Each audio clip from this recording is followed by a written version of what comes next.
Hey galera, aqui é o Bora Cartoon, tá sempre pra vocês, num cenário meio que de mudança, mais uma análise e review da quinta temporada de Miraculous, pra falar do especial mais aguardado desde que ele foi anunciado lá em setembro, outubro, a escolha dos Kwamis, que é dedicada ao relacionamento de Jonette e também às novas portadoras do Miraculous. Se inscreve no canal que assiste de novo por aqui, deixa o like que isso sempre ajuda a incentivar tudo. Transmission, ou A Escolha dos Kwamis, ou The Kwamis Choice, parte 1, é o 10º episódio da quinta temporada, que é baseado no conceito do Noru e do Miraculous da Borboleta, ainda que esse Kwami, ou o seu poder, não tenha nenhum destaque aqui, acontecendo logo após o episódio 9, que é Colisão / Exaltação, e obviamente antes do episódio 11, que é a parte 2 do especial Deflagração, que infelizmente ainda não está pronto. Lembrando que isso tudo acontece antes dos eventos de proteção, perfeição e muito antes de emoção, ok? Eu sei que muita gente está perdido na ordem. Transmissão começa parecendo que é o dia seguinte ou poucos dias depois de Colisão, porque Marinette está mega depressiva em seu quarto sem querer ir para a escola, dando a desculpa de que está doente. E foi nesse episódio que ela começou a se chamar ou perceber como é patética, que nem ela repete várias e várias vezes pra Alia no episódio Perfeição. Está completamente triste por sua vida amorosa, relembrando a perda dos Miraculous no final da quarta temporada, não dando certo com o Adrian, com o Cat Noir e até relembra do namoro com o Luca pra dar uma variada. Com seus brincos na mão, olhando o tempo todo, mas sem renunciar porque Tic permanece tentando conversar e levantar o astral dela, mas isso não dá certo. Também não querendo falar com seus pais ou até com a Alia. Cismou que é fraca por se apaixonar e que nunca mais vai fazer isso de novo ou quer contaminar a Alia com a sua fraqueza. Já na escola, todos tentavam ligar pra Marinette, que nunca atendia, e sobre o dever de casa que ela estava perdendo, Nino e Alia têm a ideia de pedir pra Adrian deixar, coisa que ele vai fazer com muito prazer. Conversando com o Plague no caminho sobre o que o Cat Noir causou na Marinette em Colisão. Não que ele ajude, só concordando que tudo que ele fez foi terrível e deixou ela arrasada mesmo. Chegando no quarto, Marinette se surpreende com a visita dele e Tic e Plague se juntam pra fofocar, só que a conversa deles não flui nada bem. Marinette fica olhando pros seus brincos o tempo todo e responde Adrian dizendo que ela jamais pode ser totalmente ela mesma com alguém. Por mais que o menino diga que acima de tudo é seu amigo em primeiro lugar e pode lhe contar tudo, quase tentada a falar que há Ladybug pra ele, felizmente os Kwamis impedem isso. Ele também vê suas fotos jogadas no lixo e quando Adrian berra que a ama, responde que não ama mais nem pode mais fazer isso, perguntando se algum dia terão uma chance de ter de novo essa coisa especial que tinham,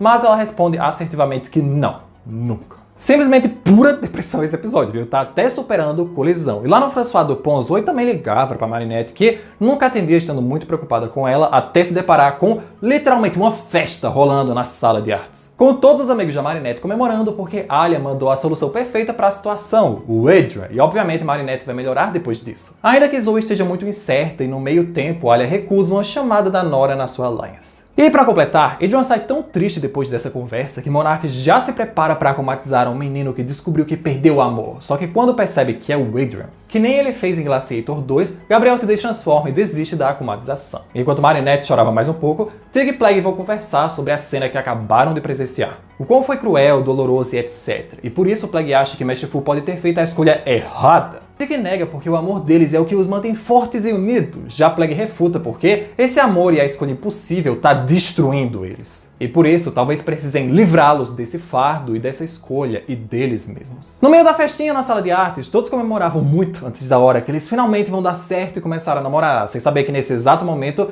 Adrian e Marinette estão em suas respectivas camas, sofrendo muito. E até mencionou o tempo exato que levou pra isso. Só que Zoe continuava incerta e insegura porque não tiveram absolutamente nenhuma notícia. Assim, Nino se vê obrigado a ligar pro seu maninho, mas é a Natalie quem atende a pedido do Adrian, que não queria atender, e ainda que minta, eles entendem que o plano não deu certo nem um pouco.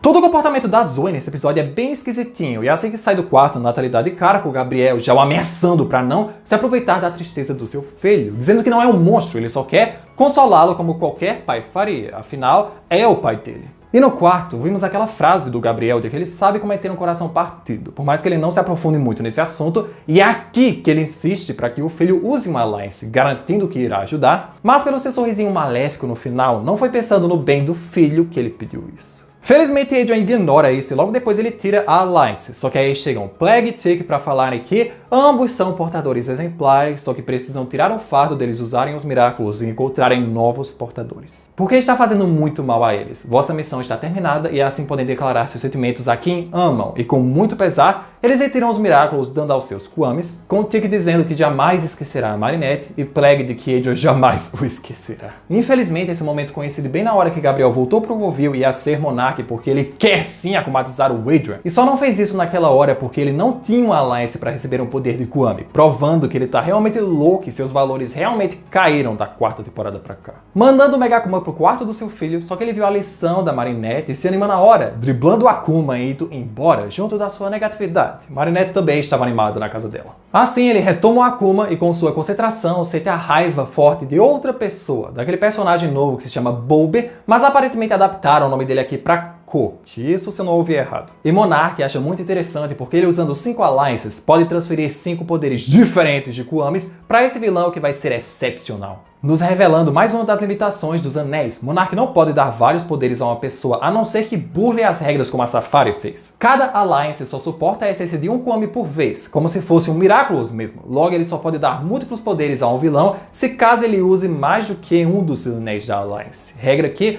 obviamente, não vale para o próprio Monark, que usa vários anéis, muito mais do que o suficiente. Eu simplesmente amei saber desse nerf que eles deram, o que já tinham planejado para as Alliances, porque a gente criticava muito a escolha do Monark de só dar um único poder aos vilões e não criar mais outros, como a Safari, que era mega perigosa justamente por ter múltiplos poderes. Só que não, ele não pode fazer isso. É só um poder por Alliance e não tem para que as pessoas terem mais do que uma delas. O Cook só tem porque compõe o estilo dele e acabou sendo uma coincidência. E correndo de volta para casa da Marinette, Adrian encontra recolando as fotos dele na sua parede e temos aquela cena divulgada pela Tifo muitos meses atrás da conversa deles. Agora fazendo sentido Marinette mencionar as coisas ruins que ela falou mais cedo pra ele e tentar falar eu te amo, só que ela não consegue de jeito nenhum. Um drama que a gente sabe que se arrasta pelo menos até o episódio Perfeição, mas que em emoção e proteção aparentemente já tinha sido resolvido. Assim, Adrian cria um joguinho para que ela responda só com sim ou não, levantando as mãos esquerda e direita. Se atrapalhando no meio porque, né, estamos falando da Marinette, só que ela quer sim mais tempo para expressar os sentimentos dela por ele e quer passar mais tempo com ele. Aí na escola todo mundo se junta para começarem a tramar planos para salvar o amor de Dionette e Alia finalmente atende a ligação da Nora que realmente precisava falar com ela antes pedindo conselho, só que ela demorou tanto que Nora teve que resolver sozinha. Fazendo uma montagem toda estranha do seu amigo Cook, sabe-se lá por quê, que viralizou e foi isso que o deixou tão irritado. Já no teto, Plague e Tick viam quem eles iam escolher como portador. Tick já queria a Alia e Plague o Nino, mas vendo que são namorados, eles já desistem porque vão cair no mesmo problema impossível de novo. Só que ao ouvir a Zoe dizer que deveriam perguntar o que eles acham, Adrian e Marinette, antes de fazerem qualquer plano e sair dali,